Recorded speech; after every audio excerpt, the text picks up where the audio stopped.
Buenos días, sean todos bienvenidos a otra edición más de Aire Comprimido. En este caso seguimos con los documentales, con las informaciones para hablar en este caso de un tema que tiene que ver con el estado del estadio de Mar del Plata, el José María Minelli. Para eso estamos con Gonzalo y con Bautista. Los saludo, compañeros, ¿cómo están? Bruno, ¿todo bien? Sí,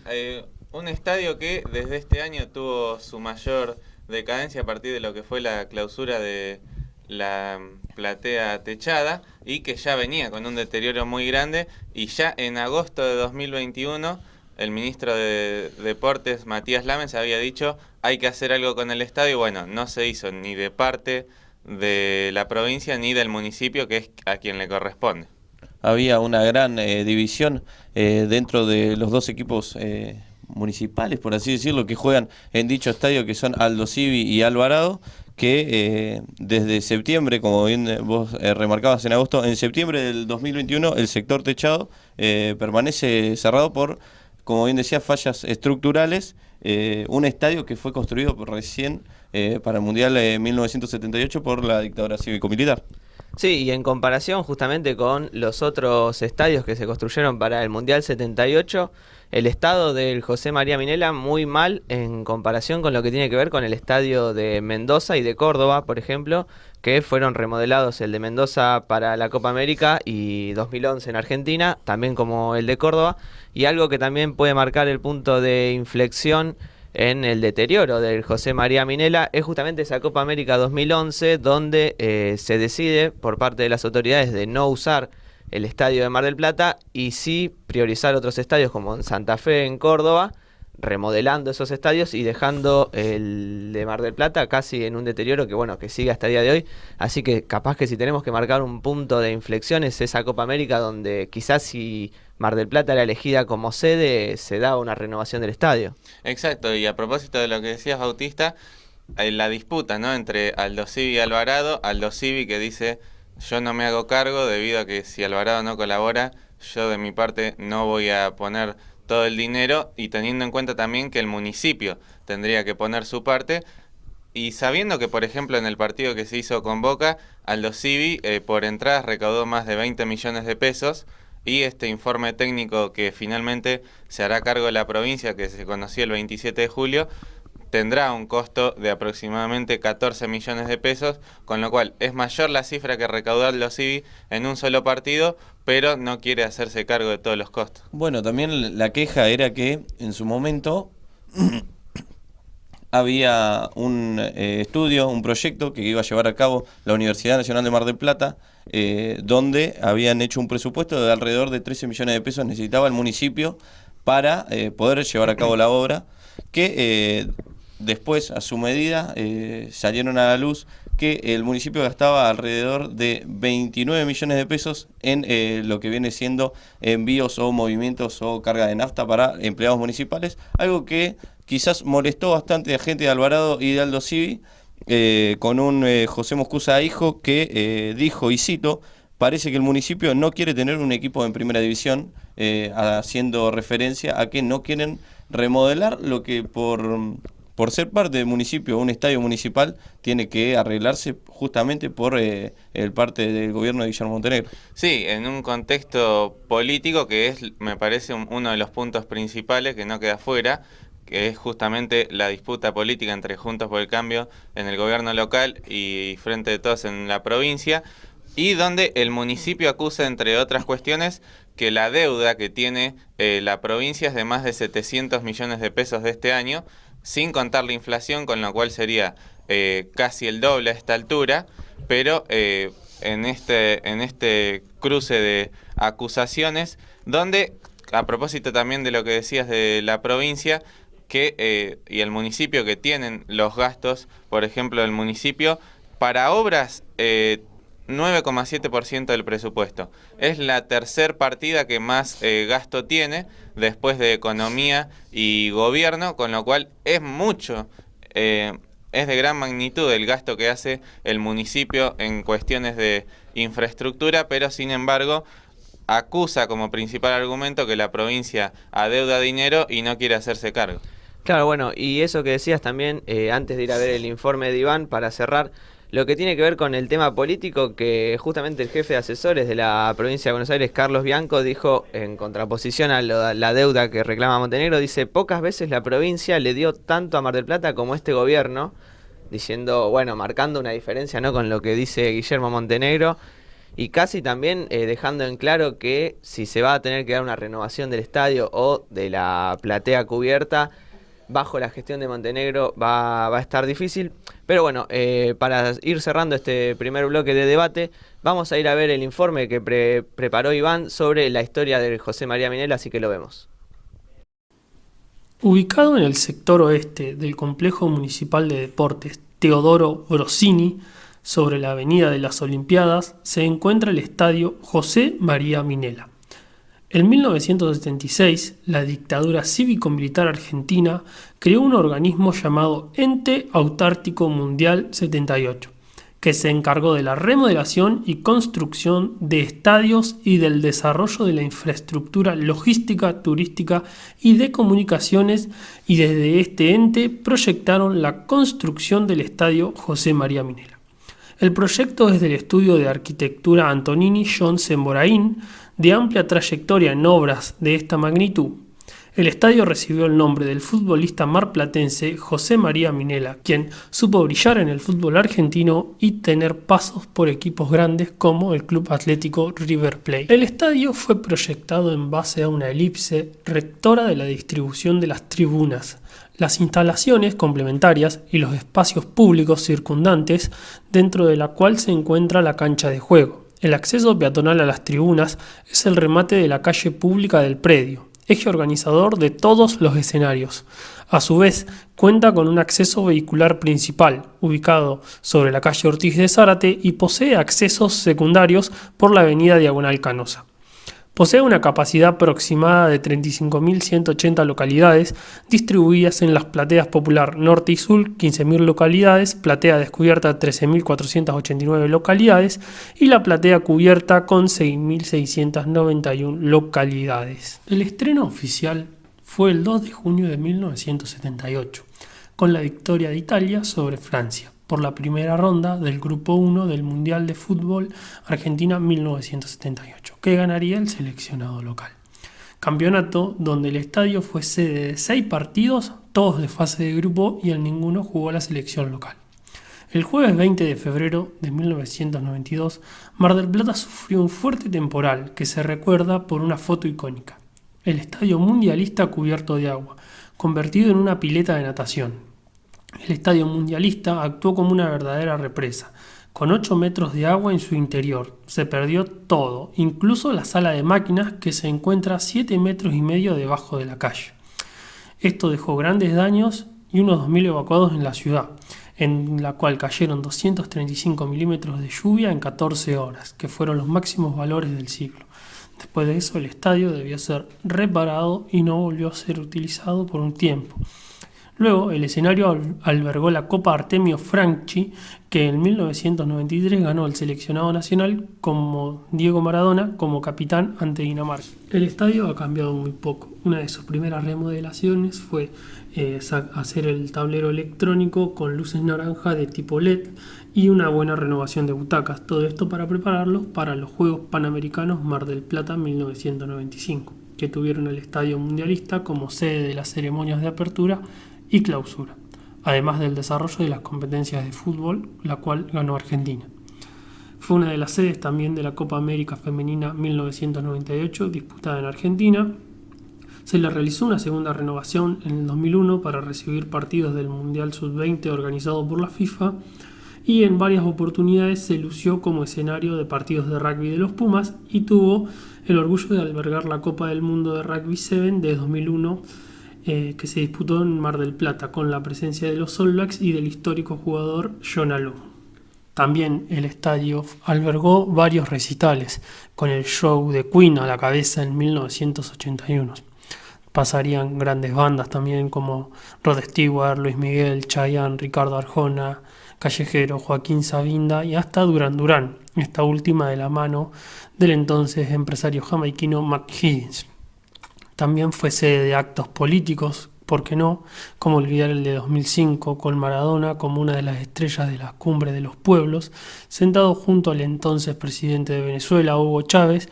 y de quien luego sería el mandatario de Bolivia, Evo Morales, entre tantas figuras del continente que participaron. También durante su paso en Primera División en el año 2004, Huracán de Tres Arroyos mudó su localía al estadio hasta finalizar la remodelación de sus instalaciones. También en el Estadio Minela se realizaban los torneos de verano organizados por torneos, en donde intervenían equipos importantes como Boca, River, Estudiantes, Gimnasia, pero luego estos torneos por motivos económicos y por el mal estado del Minela se trasladaron hacia otros puntos de nuestro país. En la actualidad el estadio es la sede de los equipos de la ciudad, Aldosivi y Alvarado, que ejercen sus localías en sus enfrentamientos correspondientes a los certámenes de la Asociación de Fútbol Argentino en lo que participan, y cuenta con problemas de infraestructura, por lo que la platea techada no puede ser utilizado y se está esperando su pronta remodelación. Y ahí veíamos el informe de Iván completísimo sobre la historia del José María Minela, y para cerrar este primer bloque vamos a ir a una pequeña pausa y ya volvemos. Y volvemos de la pausa en este caso para seguir con esto que tiene que ver con el debate y seguir informándonos sobre este deterioro del Minela, sobre también sobre lo que hay mucha desinformación por parte de la gente. Pero bueno, también Gonzalo, para eso tenés algunos datos, ¿no? Sí, a propósito de lo que decías en el bloque anterior sobre la deuda de la provincia de Buenos Aires que acusa el intendente Guillermo Montenegro, tiene que ver, por ejemplo, con obras en La Ramba, en lo que es Costanera Norte, iluminación de la Ruta 88 y Avenida Champaña, entre otras zonas donde se está reclamando falta de infraestructura por parte del gobierno municipal de fondos que tiene que girar la provincia y no los hace. Por otra parte, me dicen periodistas de Aldosivi que Telefónica ya comenzó a principios de agosto a quitar los cables de la platea techada para comenzar a hacer este trabajo que se hará cargo la provincia, como decíamos al inicio, del informe técnico y luego las reformas que tiene que hacer la provincia para después justamente hacer los cambios estructurales que tienen que ver con la infraestructura, pero primero se hará este costoso informe técnico. Claro, exactamente, Gonzalo, un estadio que supo ser sede de mundiales, superclásicos, torneos de verano, partidos de rugby, torneos, tocaron bandas como Queen, La Renga, la verdad que mucha historia que este pasado 21 de mayo cumplió 44 años y muestra grandes señales de deterioro. Recordemos que con la platea techada, clausurada, pierden 6.500 butacas, pierden el palco oficial, por lo que autoridades de Mar del Plata o muy reconocidas del país no pueden estar en dicha parte del estadio, y también un lugar para los medios de comunicación siempre fue la platea techada, lo que causa que no pueda haber un gran trabajo de los periodistas para poder encontrarse en dicho lugar. Bueno, sí, el dato son 192 pupitres que pierde la prensa todos los partidos por esta falta de cambios estructurales, y ya recordemos, entre otros datos, no tenemos superclásico, que siempre era una fiesta, ¿no?, en el torneo de verano de la ciudad desde 2019. Exactamente, un torneo de verano que se vio suspendido básicamente por por no poder contar con la capacidad necesaria, más que nada no habiendo hablado de un superclásico Boca River, sino también puede ser un Gimnasia Estudiantes o un Independiente Racing. Sí, no, todos los partidos, como recién nombrabas, que se pierden, los shows que se pierden, pero más que nada también tiene que ver con este deterioro que, como vos decías, Lamens, en este caso, dice que el municipio se debe hacer cargo. El municipio, la verdad que parece no poder afrontar los costos, o no querer afrontar los costos que lleva la remodelación del Minela, así que también lo que tiene que ver, que también destacábamos que pasaba en Córdoba y en Mendoza, que sí se dio una remodelación, pero en este caso lo que pasa también es con Aldosivi y Alvarado, un problema que si se llega a dar este cierre del Minela, supongamos, no tienen otro estadio habilitado para jugar, ya sea en primera Aldosivi o en la primera nacional como juega Alvarado. Ya desde la demolición del estadio San Martín no hay otro estadio que pueda albergar estos partidos, así que o es el Minela la remodelación o va a haber que ir a otra alternativa. Sí, y bueno, entre otros funcionarios de la provincia, Lovera, de la Secretaría de Deportes, señalaba que nunca existió por parte del EMDER, que es el ente de deportes del municipio, una intención o un pedido de diálogo para justamente solucionar esta cuestión y, por ejemplo, hacer un acuerdo proporcionado de gastos para que no se haga cargo completamente el municipio, ni la provincia, ni uno de los clubes de Mar del Plata. El Bueno, tema, perdón, sí. la gran discusión está en que es un estadio municipal. Tendría que hacerse Sí. cargo el municipio y la provincia, pidiéndole una ayuda al municipio y a la provincia, y los clubes, más que nada, sería una ayuda moral, por así decirlo, de querer poder participar en un estadio donde juegan ellos. Martín Cauterucho contó en una entrevista que mientras se cambiaba para un partido se llovía el vestuario. Esto debido a que el techo de la platea techada no resistía la lluvia y no hay una estructura bien armada para que esa parte resista. Bien, sí, y como vos decías, entonces para ir cerrando ya este segundo bloque, que vamos a ir a una pequeña pausa y ya volvemos. Y regresamos para este último bloque y para ya ir cerrando este pequeño documental que hemos estado armando. Y para ello también, compañeros, les voy a pedir una pequeña conclusión para ir cerrando. Sí, primero, ahora lo dejo a Bautista para después cerrar, pero decir que el impacto que tiene en el torneo de verano me parece muy importante, la falta de estas buenas condiciones del estadio, teniendo en cuenta el impacto no solo en la cuestión deportiva, que se está perjudicando ya sea Aldo Civi o Alvarado, sino en el verano en un contexto del turismo en general en Mar del Plata y de miles de millones de pesos que se pierden justamente por no tener este estadio ya desde 2019, como decíamos, que no se juega el Superclásico. Exactamente, Gonzalo. Y hace 3 años que estamos sin torneo de verano en Mar del Plata, y algo que es un perjuicio, bien, como bien vos decías, millonario para todas las instituciones de la Liga Marplatense, porque de todo lo recaudado que había en esos torneos de verano, el 7% iba para la Liga de Mar del Plata. Era un plus económico para los equipos de Mar del Plata, que no pueden a veces afrontar los gastos para justamente pagarle a los jugadores. Sí, y bueno, y justamente todo esto que estábamos marcando con estas conclusiones, la pérdida de dinero que se da, la pérdida también, no solo pensando en lo que es lo económico, sino en el atractivo turístico, atractivo para la misma gente de Mar del Plata, de poder disfrutar un espectáculo que no se está dando con este estadio José María Minela ya en los últimos años, pero bueno, también con este punto de inflexión que quizá marcábamos en un principio, como esa Copa América 2011, donde no se dio esa remodelación del Minela que se podría haber dado, priorizando en este caso Córdoba y Mendoza. Y bueno, el estadio José María Minela quedó justamente en este estado de deterioro, ya con la platea cubierta inhabilitada, y veremos qué pasa ya en los próximos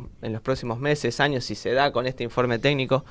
qué es lo que se da y si se da la renovación. Pero bueno, ya vamos Claro, a... perdón, Sí. Bruno, pero a propósito de eso, se habló del informe técnico de las fallas estructurales, pero no del costo que puede tener hacer las remodelaciones justamente, y por ahora el único avance que hay es, como decíamos, la quita de cables de ese sector donde se están perdiendo 192 pupitres de la prensa, por ejemplo, y donde pareciera que el problema es muy político y muy de una cuestión egoísta, teniendo en cuenta que el informe técnico que tanta disputa hubo son 14 millones de pesos, que parece mucho, pero si estamos hablando que más de 1.500 millones de pesos destina el municipio a las obras, no es un porcentaje tan alto, es bastante chico en esa proporción para poder hacer este informe técnico que, como sí decía la provincia, y en eso es bastante objetiva, de que pertenece al municipio el estadio. Lo que sí hay que destacar es que ya por lo menos se tiene en cuenta y se está hablando de por lo menos arreglar el estadio, se está debatiendo, eso es bastante importante. Una discusión que arrancó en febrero con una donación de Alvarado de 500 litros de pintura para poder arreglar y poner más bonito el José María Minela, y que siguió luego del partido con Boca, cuando ya se cerraron, se clausuraron la platea techada y el público no pudo asistir al estadio. Bueno, y justamente ya para cerrar, bueno, justamente esto que tiene que ver con el informe técnico, ya mucho debate hubo sobre este informe y sobre quién iba a poner en ese caso el dinero. Veremos si se tiene que dar una renovación, ya sea del estadio completo o de la platea cubierta, cómo se da, ya eso será otro tema. Pero bueno, para cerrar este programa, este documental que hemos hecho sobre el estado del José María Minela, nos despedimos nosotros. Esto fue toda la información en esta edición de Aire Comprimido y nos veremos el próximo jueves. Hasta la próxima.